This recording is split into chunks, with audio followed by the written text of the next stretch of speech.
Assalamualaikum warahmatullahi wabarakatuh. Bertemu lagi dengan saya Nurlinda Fitriani, mahasiswa dari UIN Saizu Purwokerto, dengan nomor induk mahasiswa 19104051115. Bagaimana kabar teman-teman semua?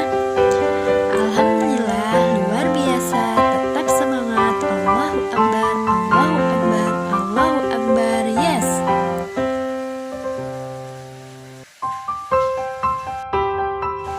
Nah, teman-teman semua, hari ini kita akan belajar sejarah kebudayaan Islam.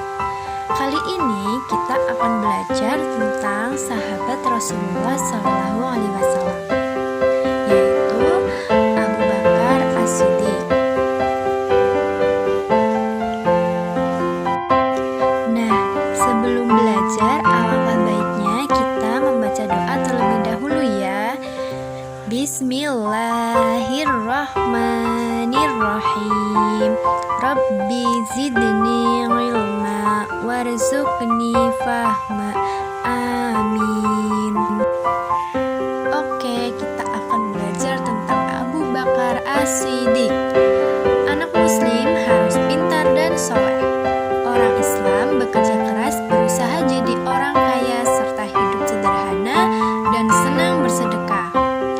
Abu Bakar radhiyallahu anhu, sahabat yang soleh dan dermawan. Hidupnya untuk perjuangan Islam. Abu Bakar As-Siddiq mengajak umat Islam semuanya agar selalu membayar zakat setiap tahunnya. Jadi untuk kita semuanya harus selalu membayar zakat ya, karena itu merupakan kewajiban kita sebagai umat muslim. Selanjutnya kita akan berkenalan dengan Abu Bakar As-Siddiq. Nama lahir beliau yaitu Abdul Ka'bah bin Utsman Abu Kuhafah, kemudian diganti menjadi Abdullah. Beliau juga dijuluki sebagai Babak Unta. Kemudian beliau bergelar As-Siddiq, yang artinya yang membenarkan, dan Al-Atiq, wajahnya yang tampan. Beliau mempunyai pasangan yaitu Qutailah binti Abdul Uzza, kemudian ada Ummi Ruman Asman binti Umayyas, kemudian Habibah binti Harijah. Beliau juga sering dijuluki sebagai pria yang pemalu dan sederhana, adalah karakter yang menakjubkan. Namun wanita yang pemalu dan sederhana itu lebih dari menakjubkan. Beliau mempunyai ciri fisik, yaitu beliau berkulit putih, berperawakan kurus, tipis kedua pelipisnya, kecil pinggang, sehingga kainnya selalu turun dari pinggangnya. Wajahnya tirus serta matanya yang cekung, berkening lebar, dan selalu mewarnai jenggotnya dengan henna, sehingga beliau terlihat semakin tampan.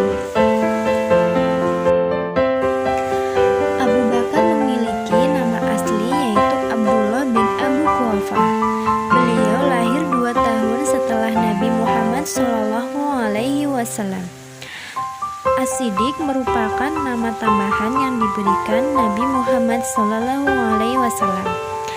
As-Siddiq yaitu dapat dipercaya. Abu Bakar adalah sahabat yang selalu percaya risalah yang dibawa oleh Nabi Muhammad SAW. Apapun yang disampaikan oleh Rasulullah, beliau selalu meyakini kebenarannya. Abu Bakar As-Siddiq selalu mendampingi Rasulullah dalam mendakwahkan Islam. Beliau juga membela perjuangan Rasulullah SAW.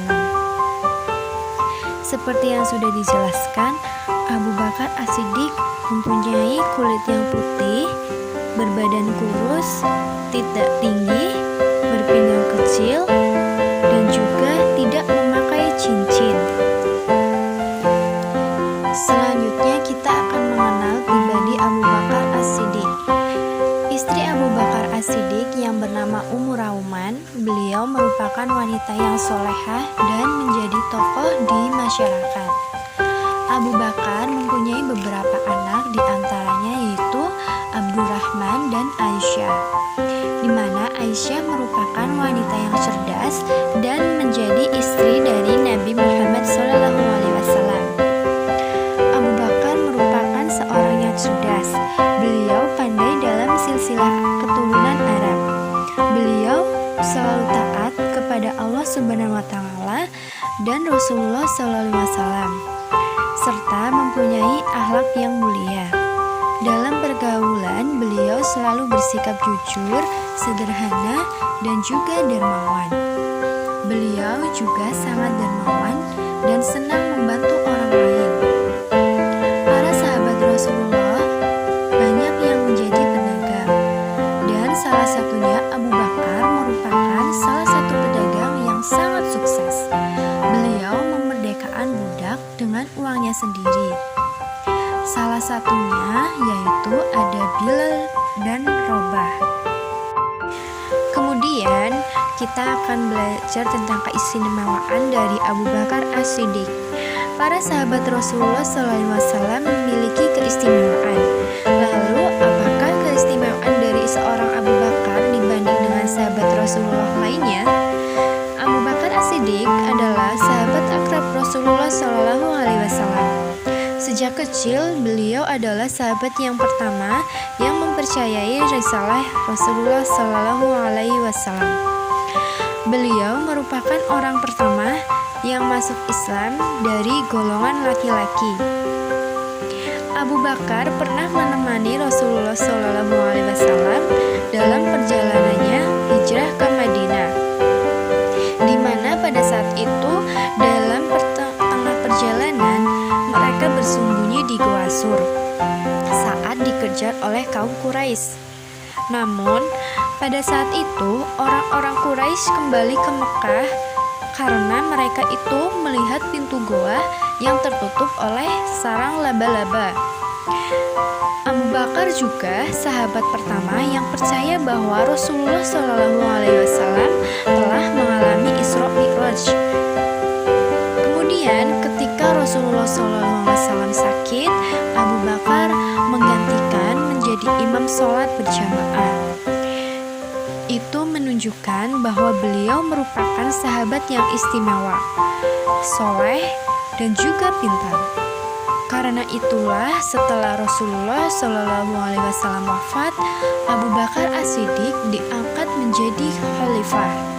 Abu Bakar memiliki jasa yang sangat besar terhadap Islam. Seluruh hidupnya diabadikan untuk perjuangan Islam. Kemudian setelah meninggal, jasad beliau dimakamkan di samping makam Rasulullah SAW, tepatnya yaitu ada di Madinah. Kemudian ketika hari kiamat nanti, beliau juga orang pertama yang akan dibangkitkan dari kubur. Lalu ada akhlak terpuji. Allah Subhanahu wa Ta'ala tidak pernah memperhatikan fisik seseorang dan indahnya pakaian seseorang, tetapi Allah selalu memperhatikan hati dan ketakwaannya. Maka untuk itu kita harus selalu berjuang untuk agama kita, agama Islam. Belajarlah dengan tekun agar pintar seperti Abu Bakar As-Siddiq.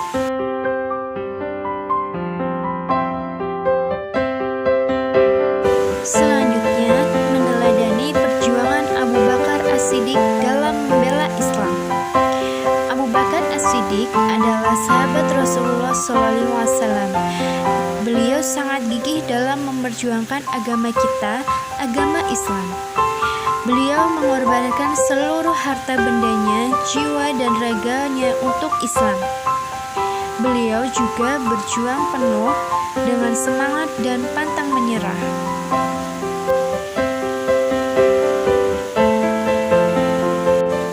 Tugas Abu Bakar As-Siddiq kian bertambah ketika beliau telah menjadi khalifah. Beliau harus memerangi orang-orang Islam yang murtad dari agama Islam. Untuk itu beliau mengirim 11 pasukan menuju 11 daerah.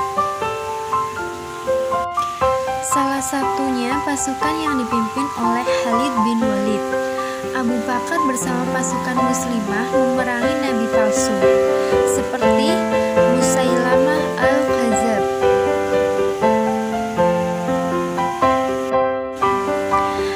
Abu Bakar tegas terhadap orang-orang kaum muslimin yang tidak mau membayar zakat. Beliau memerintah selama 2 tahun 3 bulan 10 hari. Dalam pemerintahan Abu Bakar, Umar bin Khattab mengusulkan menghimpun ayat-ayat Al-Quran. Mengapa beliau mengusulkan hal tersebut? Karena sebelumnya ayat-ayat Al-Quran pada saat itu masih terpisah-pisah. Apabila ayat-ayat Al-Quran tidak disatukan, kita akan kesulitan dalam membaca dan mempelajarinya, di mana Al-Quran merupakan pegangan hidup bagi kita sebagai kaum muslimin. Untuk itu, kita semua harus memahami dan menerapkannya dalam kehidupan sehari-hari. Kita sebagai kaum muslimin harus mengamalkannya dalam kehidupan sehari-hari. Abu Bakar As-Siddiq menyetujui usul Umar bin Khattab tersebut. Kemudian beliau pun menunjuk Zaid bin Sabit sebagai pelaksananya. Lalu, mengapa ayat-ayat suci Al-Quran perlu dikumpulkan? Pada waktu itu, banyak sahabat yang hafal Al-Quran gugur dalam perang Uhud. Pada masa dahulu, ayat-ayat Al-Quran ditulis pada pelepah kurma, batu, dan juga kayu. Karena sifat bahan yang mudah rusak, perlu dikumpulkan agar awet dan bisa diperbanyak. Kitab Al-Quran yang sering kita baca sekarang adalah hasil usaha para sahabat. Merekalah yang telah mengumpulkan lembaran demi lembaran ayat Al-Quran tersebut.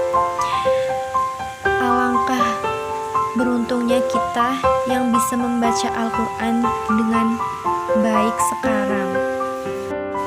Selanjutnya yaitu keberanian Abu Bakar As-Siddiq, yaitu ketika Rasulullah SAW sedang melaksanakan sholat di halaman Ka'bah. Tiba-tiba datang seorang Uqbah bin Abi Mu'ayth mengikat dan mencekik leher Rasulullah SAW dengan kain, di mana kejadian tersebut terjadi sangat cepat. Rasulullah SAW pun merintih kesakitan. Kejadian itu disaksikan oleh para sahabat dan orang-orang Quraisy yang ada di tempat kejadian. Beruntunglah Abu Bakar lewat di tempat kejadian dan secara cepat pula Abu Bakar lari dan mendorong Uqbah bin Abi Mu'ayth untuk menyelamatkan Rasulullah SAW. Kemudian Abu Bakar membacakan ayat yang artinya, apakah kamu akan membunuh seorang laki-laki karena ia menyatakan, Tuhanku ialah Allah SWT. Keberanian Abu Bakar dalam melawan musuh-musuh Nabi Muhammad SAW sangat luar biasa. Pembelaan yang dilakukan oleh Abu Bakar As-Siddiq terhadap Nabi Muhammad SAW dalam menegakkan Islam juga sangat banyak sekali. Untuk itu kita harus senantiasa meneladani hal-hal yang baik dari Abu Bakar As-Siddiq. Maka pantaslah jika Allah menghadiahkan surga untuk Abu Bakar As-Siddiq di kemudian hari.